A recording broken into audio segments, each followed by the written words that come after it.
हर हर महादेव। स्वागत है आप सभी का शिव पुराण के इस नए अध्याय में। शिव पुराण के पिछले सारे अध्याय चैनल पर अपलोड कर दिए गए हैं, उन्हें आप सभी एक प्लेलिस्ट में से आराम से देख सकते हैं। आज हम दोबारा से शुरू कर रहे हैं कथा 42। पिछली कथा में हमने कहाँ तक देखा था ये तो आपको याद ही होगा। हमने देखा था कि कैसे नारद जालंधर के पास आकर उन्हें बताते हैं कि शिवजी के पास एक ऐसी सामग्री है, एक ऐसा रत्न है जो उसके पास नहीं है। शिवजी के घर में एक ऐसी स्त्री है जो कि संसार में सबसे सुंदर है और उसकी सुंदरता के समान और कोई नहीं है। ऐसे बताते हुए वो जालंधर को उनके बारे में बहुत कुछ बताते हैं। नारद जालंधर से ये सब कहकर वहाँ से चले जाते हैं। उनके जाने के बाद जालंधर काम ज्वर में पीड़ित होकर रोगियों के समान दुख के सागर में डूब जाता है और काम के वश में हो जाता है। शिवजी को अन्य देवताओं के समान समझकर राहु को उनके पास भेज देता है। इसलिए अपने स्वामी जालंधर के आगे के अनुसार राहु शिवजी के पास चल देता है। वो 6 ड्योढ़ी तो पार कर गया, लेकिन जब वो 7वें द्वार पर पहुंचा तो वहां पर गणों के राजा नंदी द्वारपाल बनकर बैठे हुए थे। तब नंदी ने उनको रोक लिया। उसके बाद वो शिवजी की आज्ञा लेकर उसे अपने साथ ही लेकर शिवजी के पास गया और उस समय शिवजी ने बह का संकेत करते हुए राहु से पूछा, कहो तुम क्या चाहते हो? तो राहु ने उत्तर दिया, हे शिवजी, जालंधर जो सबसे श्रेष्ठ है तथा जिसके अधीन ब्रह्मा जी और विष्णु जी दोनों ही हैं, उसने यहाँ पर इन्हें भेजा है। उसने ये कहा है कि तुम तो तपस्वी हो, योगी हो, दिगंबर हो, मरघटों में पड़े रहते हो, तुम्हें भोग विलास से कोई मतलब नहीं है, इसलिए तुम्हारे पास जो स्त्री है उसे हमें दे दो। ऐसी सुंदर स्त्री का तुम्हारे पास क्या काम है? इसलिए तुम्हें उचित है कि उस परम सुंदरी स्त्री को हमें दे दो। राहु की ऐसी बातें सुनकर शिवजी बहुत गुस्से में आ जाते हैं। उन्हें तुरंत ही बहुत गुस्सा आने लगता है। उनकी बाहों से एक इंसान निकलकर तभी वहाँ पर खड़ा हो जाता है। यानी कि शिवजी को इतना तेज गुस्सा आया कि उनके गुस्से से उनके शरीर में से एक इंसान बन के खड़ा हो गया। उसका शरीर बहुत भयानक था तथा वज्र के समान था। शेर के जैसा उसका स्वरूप था। तीक्ष्ण जिह्वा यानी कि जीभ थी। जलती हुई आग के समान उसकी आंखें थी। उसके बाल खड़े हुए थे और वो बहुत भयानक था। वो विष्णु जी के चौथे अवतार नरसिंह के जैसा लग रहा था। इसलिए शिवजी के आगे अनुसार राहु को खाने के लिए वो आगे बढ़ा। उसको देखते ही तो राहु बहुत ज़्यादा डर गया और बिना कुछ कहे वहाँ से भाग गया। लेकिन शिवजी के गण उसे ऐसे तो नहीं जाने देने वाले थे, तो इसलिए उन्होंने राहु को पकड़ लिया। ये देखकर राहु बहुत ही कांपते हुए शिवजी से बोला, हे शिवजी, आप मुझको ब्राह्मण जानकर ही मुझे छोड़ दो, ये तो मुझे खाने ही वाला है। शिवजी की ये सारी बातें, जो शिवजी ने राहु की ये सारी बातें सुनी तो उन्होंने अपने गणों से कहा, चलो इसे छोड़ दो, वैसे भी ये हमारे पास उनका दूत बन के आया है। और फिर उसने आगे शिवजी के पास पहुंचकर विनती की, हे प्रभु, मैं बहुत भूखा हूँ, इसलिए आप मेरे लिए कुछ खाने के लिए बोल दो, मेरा पेट भूख से जल रहा है। शिवजी के अंदर से जो अभी आदमी निकला था वो शिवजी से कह रहा है कि आपने मुझे राहु को खाने के लिए तो मना कर दिया, अब मैं क्या करूँ, मुझे तो बहुत तेज भूख लगी है। ये सुनकर शिवजी ने कहा, यदि तुम इतने ही भूखे हो तो अपने हाथ पैर खा लो। इस समय शिवजी बहुत गुस्से में है और वो गुस्से में कह रहे हैं, अपने हाथ पैर खा लो। उसने शिवजी की ये बात सुनी और अपने हाथ पैर ही खाने लगा। सर के अतिरिक्त उसने अपना पूरा शरीर खा लिया। ये देखकर तो शिवजी बहुत चक्के ही रह गए। उन्होंने सोचा कि ये मेरी इतनी बात मानता है कि मेरे एक बार बोलने पे अपना शरीर खा गया। ये सब देखकर वो बहुत खुश हुए और उन्होंने कहा, अब हम तुमने जो हमारी बात मानी कही है ना, उसे देखकर बहुत प्रसन्न है। हमारे एक बार बोलने पर तुमने खुद का ही शरीर खा लिया, इसलिए आज से तुम्हारा नाम कीर्तिमुख होगा। अब से तुम हमारे द्वारपाल होगे। जो भी व्यक्ति हमसे पहले तुम्हारी पूजा नहीं करेगा उसे तो हम सपने में भी दर्शन नहीं देंगे। इसलिए हे नारद, उसी दिन से कीर्तिमुख शिवजी के द्वार पर द्वारपाल के रूप में रहते हैं। राहु जब कीर्तिमुख के हाथ से छूटकर भागा तो वो कैलाश पर्वत के एक गड्ढे में जा गिरा। ऐसे उसके अंग भंग हो गए, यानी कि उसकी सारी हड्डियां टूट गईं। उसके बाद राहु ने जालंधर के पास पहुंचकर ये हाल कह सुनाया। दूत की ये बातें सुनकर जालंधर बहुत क्रोधित हुआ। उसने सारे राक्षसों को आज्ञा दी कि सब इकट्ठे होकर शिवजी के कैलाश पर्वत पर एक साथ आक्रमण करेंगे। ये सुनकर सारे सरदार और सेनाध्यक्ष अपने अपने शस्त्र लेकर चतुरंगिनी सेना के साथ चल दिए। आज्ञा देकर जलंधर खुद भी जलता भुनता हुआ निकल पड़ा। अब वहाँ पर तो कीर्तिमुख को उनका द्वारपाल बनने का काम मिल चुका है। यानी कि जब भी हम शिव जी के किसी भी मंदिर में जाते हैं तो हमें सबसे पहले उनके द्वार पर जो एक सर दिखाई देता है, एक छोटी सी मूर्ति दिखाई देती है जिसमें सिर्फ सर होता है, वो यही कीर्तिमुख है। तो जब भी आप वहाँ पर जाओ तो इसे कभी भी इग्नोर मत कीजिए। सबसे पहले इन्हीं की पूजा कीजिए, उसके बाद शिव जी की पूजा कीजिए। अब हम आगे बढ़ते हैं कहानी की ओर। जब जलंधर वहाँ से बहुत गुस्से में जा रहा था कैलाश पर्वत की ओर, तब उसकी पत्नी ने उसे बहुत समझाया, हाथ पैर जोड़कर उसे मना किया और कहा, हे स्वामी, शिव जी से तो युद्ध में कोई नहीं जीत सकता है। वो तो देवताओं से भी बड़े हैं, सबसे बड़े हैं। देखो, विष्णु तो तुम्हारे घर में ही है, इसलिए तुम खुद वहाँ क्यों जा रहे हो। लेकिन जलंधर तो मृत्यु के वशीभूत होकर वहाँ पर जाने पे ही अड़ा हुआ था, एक बात नहीं मान रहा था और गुस्से में चल पड़ा। जब भी मृत्यु किसी के पास आती है ना, तो बुद्धि भ्रष्ट हो जाती है। जो मनुष्य चलने के समय अपनी पत्नी, ब्राह्मण आदि का आदर नहीं करता, उनकी बात नहीं सुनता, वो लौटकर कभी नहीं आता है, उसकी मृत्यु तो हो ही जाती है। पहले तो जलंधर को राहु दिखाई दिया, फिर उसके मुकुट सर पे से गिर गया। अब जलंधर सेना के साथ नगर से थोड़ा बाहर ही पहुंचा था कि विष्णु ने सारे देवताओं को बुलाकर ये कहा कि अब तुम सब अपनी चिंता दूर कर दो, अब तुम्हें छुप कर रहने की कोई ज़रूरत नहीं है, हमारे सारे दुख दूर होने ही वाले हैं। इसलिए अब तुम सब छुप कर शिव जी के पास जाओ और उन्हें बता दो कि जलंधर आपके पास आ रहा है आक्रमण करने के लिए। विष्णु जी के उस आदेश को सुनकर सारे देवता छिपते छिपते शिव जी के पास पहुँचे और स्तुति करने के बाद उन्होंने शिव जी से जलंधर के आक्रमण का समाचार पूरा कह सुनाया और जलंधर के वध की इच्छा को प्रकट किया। यानी कि सारे के सारे देवता अब शिव जी के पास आए हैं और उनसे कह रहे हैं कि अब आप जलंधर को मार दो और सबके दुखों को दूर करो, क्योंकि जलंधर ने सब कुछ खराब कर दिया है।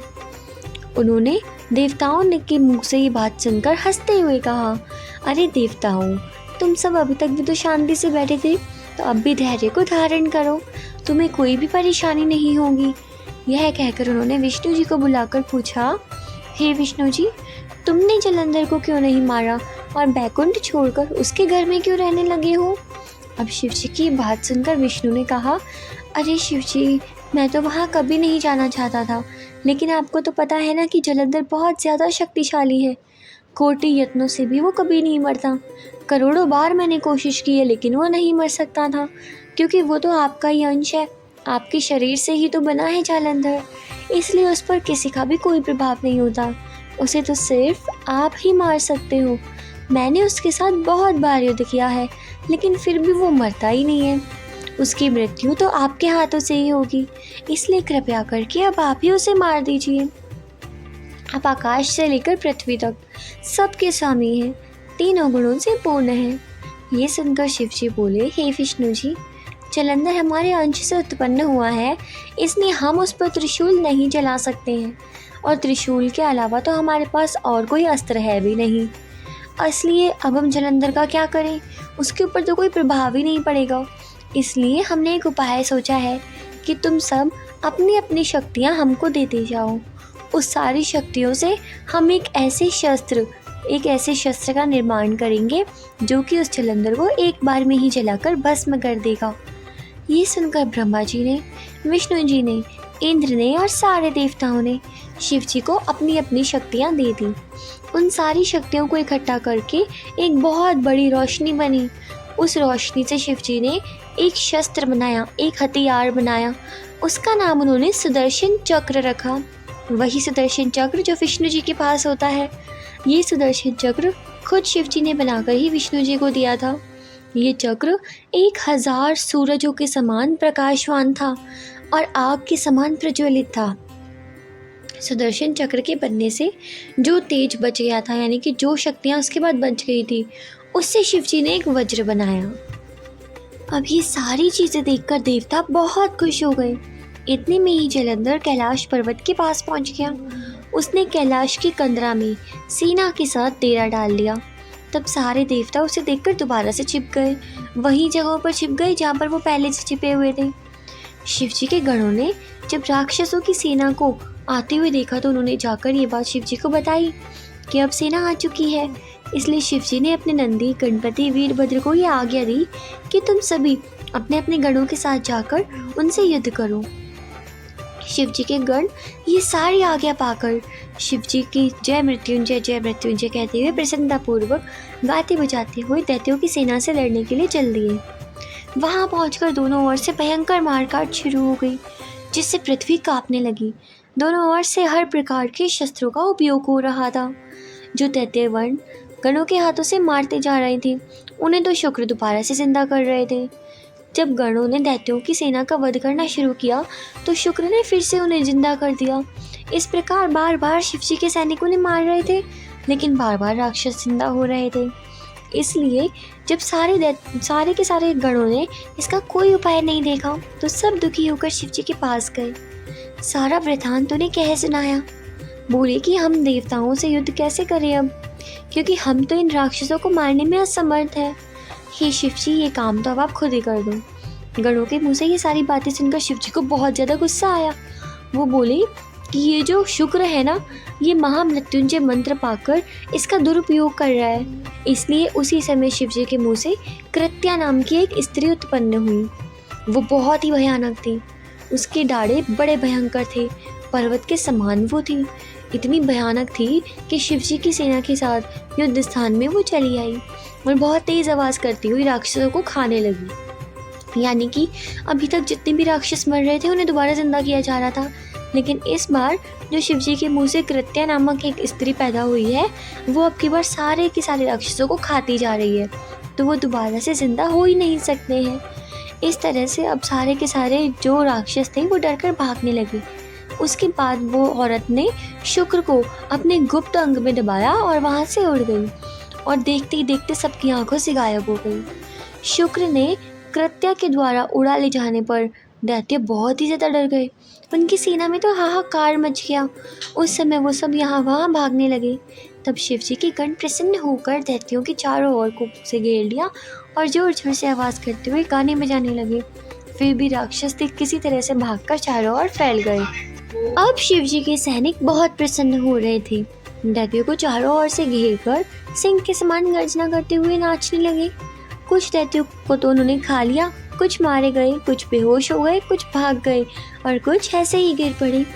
जलंधर ने अपनी सेना की ऐसी दुर्दशा को देखकर क्रोध में भरकर रथ पर चढ़कर कटक के साथ बाकी गणों की ओर चल दिया।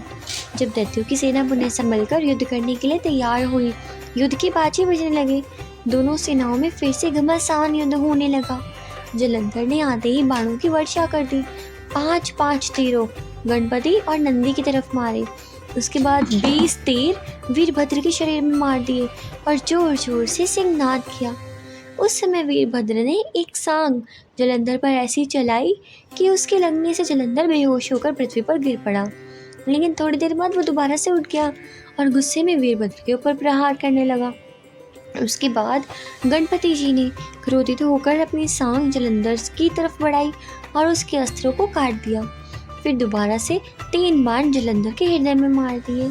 ये देखकर जलंधर ने अपने शस्त्र से गणपति को भी घायल कर दिया। इस तरह से वो बहुत देर तक आपस में लड़ते रहे। बाद में वीरभद्र वहाँ से जाकर शिव जी के पास पहुँचे और शिव जी के सारे गणों ने कहा कि दैत्यों की ने अपनी भीषण मारकाट से हम सबको बहुत परेशान कर दिया है और ये जो जलंधर है ये तो मर भी नहीं रहा है।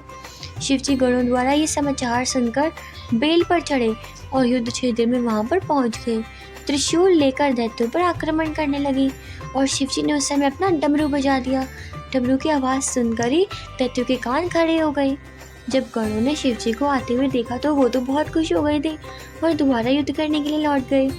शिव जी ने इतना भयंकर रूप धारण किया कि उन्हें देखकर आधे से राक्षस तो डरकर ऐसे ही भाग गए। उसके बाद राक्षसों के राजा जलंधर ने अपनी सेना की ये दशा देखकर शिव जी पर बहुत सारा आक्रमण किया। शुंभ, निशुंभ, कालनेमी, हयमुख, अलिलोमा, भालक, प्रचंड ये सारे दानव एक साथ शिव जी पर आक्रमण करने लगे और बाणों की वर्षा करने लगे। लेकिन शिव जी ने तो पल भर में ही उनके सारे तीर काट दिए और फिर अपने बाणों से पूरे आकाश को भर दिया। उसके बाद शिव जी ने परशु द्वारा उनके सर काट दिए। उसके बाद शिव जी ने अपने बैल के द्वारा सेनाओं को मरवाया। उनका बैल तो आंख बंद करके सेना को अपने पैरों से काटता जा रहा था, सींगों से मारता जा रहा था। बाकी जो बचते जा रहे थे वो ऐसे ही डर के भागते जा रहे थे। ये देखकर जलंधर ने शुम निशुम तथा कालनेमी को बुलाकर कहा, देखो, इस संसार में जो पैदा हुआ है उसकी मृत्यु तो अवश्य ही होती है, इसलिए मरने से तो कोई नहीं बच सकता है। अब तुम्हें भी इससे डरने की कोई ज़रूरत नहीं है। अगर तुम मरते भी हो तो तुम्हारा तो यश ही होगा। सब कहेंगे कि देखो, तुमने हमारे लिए अपनी जान दी है, तो अब तुम निर्भय होकर युद्ध करो। अगर तुम मरे तो हम तुम्हारी पूजा करना भी शुरू करवा देंगे। जलंधर ने ऐसी बातें कह कहकर उन्हें बहुत समझाया और जलंधर ने उनको कहा कि अब भी तुम्हें समझ नहीं आ रहा है ना, तुमने इस पृथ्वी पर जन्म लिया है और अपनी माता को व्यर्थ ही कष्ट दिया है। तुम युद्ध भूमि से इस प्रकार क्यों भाग रहे हो? क्या तुम इतनी ज़्यादा डरपोक हो जो इस तरह से भाग रहे हो? जो भी पैदा हुआ है उसे तो मरना ही होगा। ऐसा कहकर वो बार बार उन्हें कह रहा था कि उनसे लड़ो, उनसे डरो, उनसे लड़ो, उनसे लड़ो, उनसे डरो मत। उनसे लड़ाई की इच्छा करके उस समय जलंधर ने शिव जी से कहा, हे शिव जी, मुझे ऐसा लग रहा है कि तुम्हारे पास भी थोड़ी बहुत शक्ति है। ऐसा कहकर उन्होंने शिव जी के ऊपर एक और बाण चला दिया, लेकिन शिव जी ने उसे रास्ते में ही काट दिया। उसके बाद उसने एक बाण चलाकर जलंधर के रथ को काट दिया, सारथी को काट दिया, घोड़े और धनुष सबको खत्म कर दिया। यानी कि शिव जी ने सिर्फ एक बाण चलाया है और उसके सारे घोड़े, सारथी को, रथ को सब कुछ नष्ट कर दिया। जब जलंधर ने शिव जी को मारने के लिए अपना घोंसा बनाया तो शिव जी ने एक बाण उसके ऊपर मार दिया, जिससे जलंधर कोस पीछे चला गया। उसके बाद शिव जी सोचने लगे कि ये तो सच में बहुत ही ज़्यादा ताकतवर है, इसको मैं किस तरह मार सकता हूँ, मुझे तो समझ ही नहीं आ रहा है। ये विचार कर दोबारा से वो जलंधर के सामने गए, लेकिन जलंधर तो दोबारा से उठ खड़ा हुआ और जलंधर सोचने लगा कि अब तो मुझे इन्हें मोहित करना ही होगा।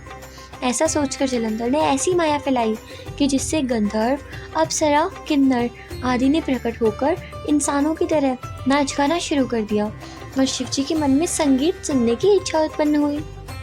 अब शिव जी तो खुद ही भोले भंडारी है, उनका मन कब किस चीज़ में लग जाए ये तो कोई नहीं कह सकता। इस तरह से गाजे बाजे को सुनने पर शिव जी उनके सामने ही गाजे बाजे को सुनने लगे और पूरे संगीत में मोहित हो गए और वहीं पर ही तांडव करने लगे। ये सब देखकर जलंधर वहाँ से निकल गया। शिव जी ने ही राग की महिमा को प्रस्तुत किया।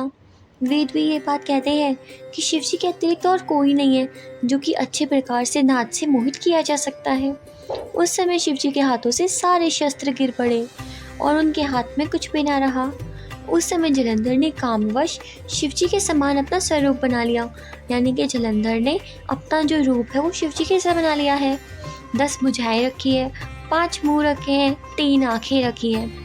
फिर उसने माया से अपना एक बैल बना लिया और उस पर चढ़कर शिव जी की तरह कपड़े पहनकर शिव जी के जैसा बनकर युद्ध स्थल के पास पहुंचा और खुद थोड़ी देर बाद पार्वती जी के पास पहुंचा। गिरिजा तो पहले ही ये सब जानती थी, ये तो शिव जी है, लेकिन फिर भी वो बीच की सखियों से उठी और ये जाना कि ये तो छल से शिव जी का स्वरूप बनाकर शिव जी का वेश धारण करके राक्षस यहाँ मेरे घर में आया है। यानी कि पार्वती जी ने उन्हें दूर से ही पहचान लिया था, तो वो तुरंत ही वहाँ से गायब हो गई। ये देखकर तो जलंधर को बहुत गुस्सा आया, उसकी बहुत इंसल्ट हो गई और वो वहाँ से लौट आया। उस समय जो पार्वती थी उन्होंने विष्णु जी का ध्यान किया, जिससे विष्णु जी तुरंत प्रकट हो गए। पार्वती ने कहा कि ये देखो, जलंधर इस प्रकार यहाँ पर आ रहा था, आपने तो कहा था कि वो बहुत अच्छा है, उसकी बहुत प्रशंसा की थी, लेकिन उसकी हरकतें तो ऐसी हैं। आगे वो बोली, हे विष्णु जी, मुझे पता है जलंधर की जो पत्नी है वृंदा, वो बहुत प्रतिव्रता है और उसी ने धर्म के मार्ग पर चल कर आज तक इस जलंधर को जिंदा बचाया हुआ है। इसकी जो पत्नी है वो सारे धर्म कर्म करती है, इस वजह से ये आज तक जिंदा है। अब पतिव्रता स्त्री तो कभी विधवा हो नहीं सकती है, इसलिए आपको ये उचित है कि आप कुछ भी करके उसका पतिव्रत धर्म को नष्ट कर दो। वृंदा जो कि जलंधर की पत्नी है, उसके साथ तुम कुछ छल करो। ये सुनकर विष्णु जी जलंधर के नगर में गए। उसके महल में जाकर उन्होंने जलंधर का रूप धारण कर लिया और माया से उसके सामने चले गए, यानी कि उनकी पत्नी के सामने चले गए। अब ये सारी शिव जी की माया भी चल रही थी कि वो उन्हें पहचान नहीं पाई। क्योंकि संसार में जो शिव जी का भक्त है उसका माया कुछ भी नहीं बिगाड़ सकती है, लेकिन शिव जी जिस पर चाहे उस पर माया चला सकते हैं। शिव जी बहुत क्रोधित होकर जलंधर के पास दौड़े। उस समय जलंधर भी बहुत ज़्यादा बाणों की वर्षा करने लगा और शिव जी से बहुत युद्ध करने लगा। फिर शिव जी ने भी अपने बाणों से उसके ऊपर बहुत युद्ध किया। इस प्रकार बहुत बार कभी शिव जी हार रहे थे, कभी जलंधर हार रहा था, क्योंकि शिव जी उसको खुद अपने हाथों से नहीं मारना चाहते थे। और उसके बाद यहाँ महल में विष्णु जी ये सोचने लगे कि किस प्रकार मैं इस जलंधर की पत्नी वृंदा का पतिव्रत धर्म को नष्ट करूं। ये सुनकर उन्होंने शिव जी का ध्यान किया। फिर शिव उनको समझ आ गया कि मुझे क्या करना है। उन्होंने एक तपस्वी का रूप धारण किया और एक शिष्य को साथ में लेकर उस वृंदा के पास पहुँचे। वृंदा ने उसी रात को सपने में देखा था कि मेरा जो पति है जलंधर वो युद्ध में मर गया है, और उसे देखकर वो बहुत परेशान हो रही थी। उसने ये भी देखा था सपने में कि उसका पति तेल लगाए हुए भैंसे पर सवार है, नंगा है और उसके सर पर बाल भी नहीं है, काले काले फूलों की उसने माला पहनी हुई राक्षस से घिरा हुआ है और यमलोक को जा रहा है, यानी कि मर के वो नरक में जा रहा है। ये सब देखकर तो वो सुबह उठी तो उसे बहुत ही डर लगने लगा। वो बहुत परेशान हो गई। ये सारे अपशकुनों को देखकर वो रोने पीटने लगी, घबराहट से घूमने लगी। उसी समय उसकी 2 सहेलियों ने साथ लेकर जलंधर के गार्डन में लेकर गई उसे।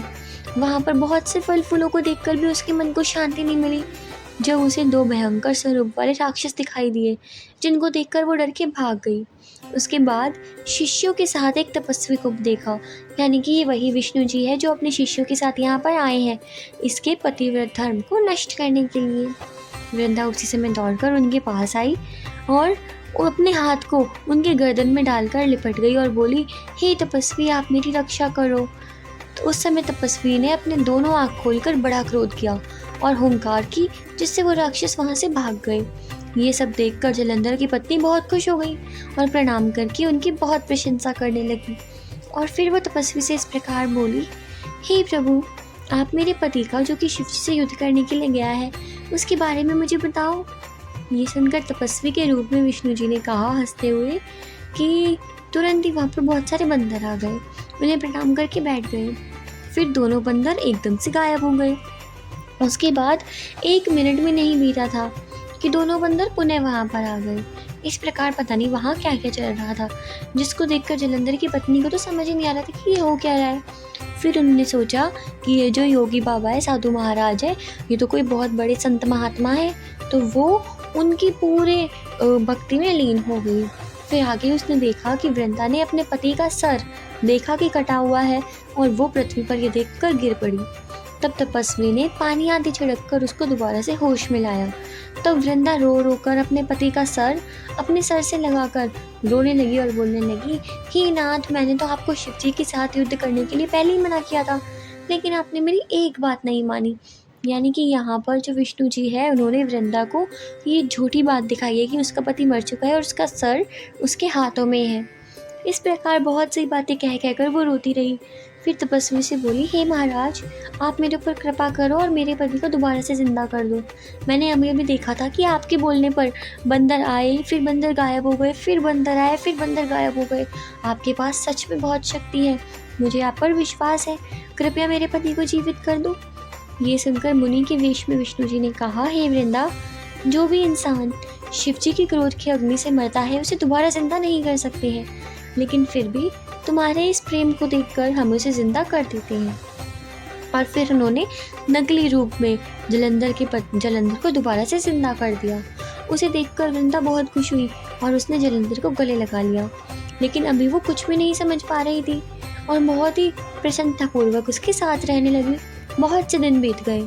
उसके बाद जब वो हर रीति से विहार कर चुकी थी, जब विष्णु जी ने दोबारा से अपने शरीर में प्रकट हो गए, यानी कि अब विष्णु जी ने दोबारा से अपना रूप ले लिया, जिसे देखकर वृंदा को समझ आ गया कि असल में तो ये मेरा पति है ही नहीं, ये तो कोई और था, और जिससे उसका पतिव्रत धर्म नष्ट हो चुका था।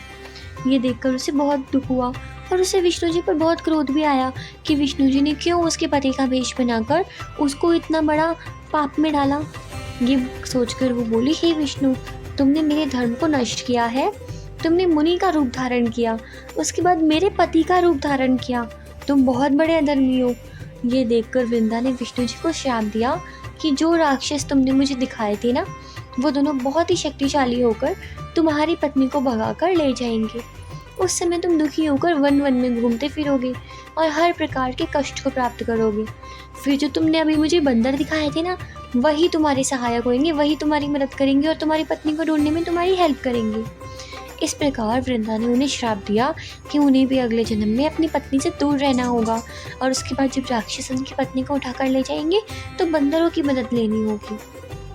ये सुन बोलकर वृंदा बहुत रोई और अपने पति के साथ ही चिता में बैठकर सती हो गई। विष्णु जी ने उसे बहुत समझाया था, लेकिन फिर भी उसने पतिव्रत धर्म के आगे कुछ नहीं माना। उसके बाद शिवजी और पार्वती का ध्यान धरकर वो सती हो गई। उसकी तेज से, उसकी शक्तियों से देखते ही देखते गिरिजा के शरीर में वो प्रवेश कर गई, यानी कि उसे मोक्ष मिल गया। विष्णु जी ये सारी बात देखकर बार बार पछताते हुए उसकी सुंदरता के बारे में सोचने लगे और दुखी होकर उसकी चिता की भस्म, यानी कि वो अभी मरी थी तो उसकी चिता की जो राख थी उसे अपने शरीर पर मलकर उसी स्थान पर रहने लगे। उसकी ये दशा देखकर देवता और सारे लोग उनके पास आए और विष्णु जी को बड़े बड़े इतिहास और समझाने लगे कि आप तो स्वयं ही धर्म करके के रचयिता हो, आप क्यों इतना परेशान हो रहे हो। ये सब तो नीति में होना था, जो कि हो गया है। अब आप जाओ, वैकुंठ में विहार करो। ऐसा सब कुछ बोलकर उन्होंने बहुत मुश्किल से विष्णु जी को समझाया और उन्हें वापस वैकुंठ में भेजा। और अब हम दोबारा से यहाँ युद्ध क्षेत्र में आ जाते हैं। यहाँ पर शिव जी की वीरता को देखकर जलंधर को ने ये सोचा कि अब मैं क्या करूँ जिससे कि उन्हें पार्वती मिल जाए और उससे वो शादी कर पाए।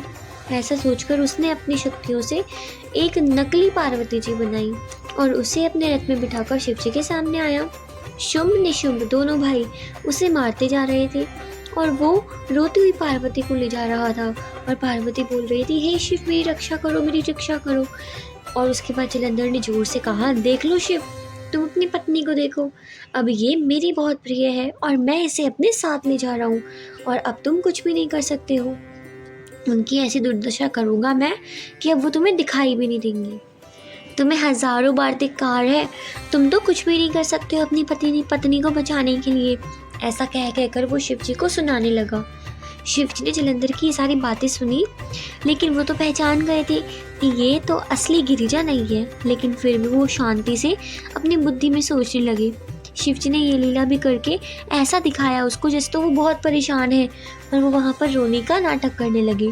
उसके बाद एकदम से जलंधर ने अपने धनुष को कानों तक खींचकर एक बाण शिव जी की ओर बढ़ाया। एक तो उनके सर में, दूसरा उनके यक्ष में और तीसरा उनके पेट में मारने लगा।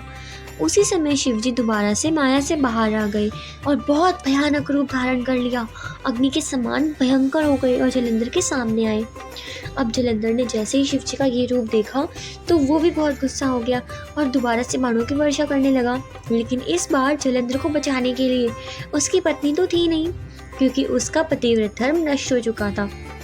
तो इस बार जो जलंधर था उस पर शिवजी ने बहुत तेज बाण किया। उसके बाद जो सुदर्शन चक्र था उसे अपने हाथों में उठा लिया और जलंधर के ऊपर छोड़ दिया। सुदर्शन चक्र का तेज इतना ज़्यादा था कि वो 10 दिशाओं में फैल गया और एक बार में ही जो जलंधर था उसका सर कट के 2 जाप कर गिर पड़ा। उस समय बहुत भयंकर आवाज़ हुई, सारी पृथ्वी थर थर काँपने लगी, सारे पर्वत जलने लगे। जिस समय जलंधर का तेज शिवजी के साथ समाप्त हुआ और शिवजी के अंदर आके मर गया, उस समय सारे देवता दोबारा बाहर आए और बहुत खुशी मनाने लगे। इस प्रकार से शिवजी ने उस जालंधर का अंत किया। यानी कि जो जालंधर स्वयं शिवजी में से उत्पन्न हुआ था उसके भी कर्म इतने उल्टे उल्टे थे कि उसे शिवजी के हाथों से मृत्यु प्राप्त हुई। अगर वो चाहता तो वो बहुत बड़ा ज्ञाता बन सकता था और शिवजी के लिए गणेश जी और कार्तिकेय के समान बन सकता था, लेकिन उसने अधर्म का मार्ग चुना और वो अंत में मृत्यु को प्राप्त हुआ। तो इस तरह हमारी आज की कथा यहाँ पर समाप्त होती है। हर हर महादेव। अगर आपको आज की कथा अच्छी लगी तो जल्दी से वीडियो को लाइक कर दीजिए, साथ ही कमेंट्स में हर हर महादेव लिख दीजिए। और अब तो आपको पता चल ही गया होगा कि शिव जी का सबसे बड़ा शत्रु कौन था। शिव जी का सबसे बड़ा शत्रु कौन था ये आप हमें कमेंट में बताइए। तो हम मिलते हैं आपसे अगले अध्याय में, तब तक के लिए हर हर महादेव।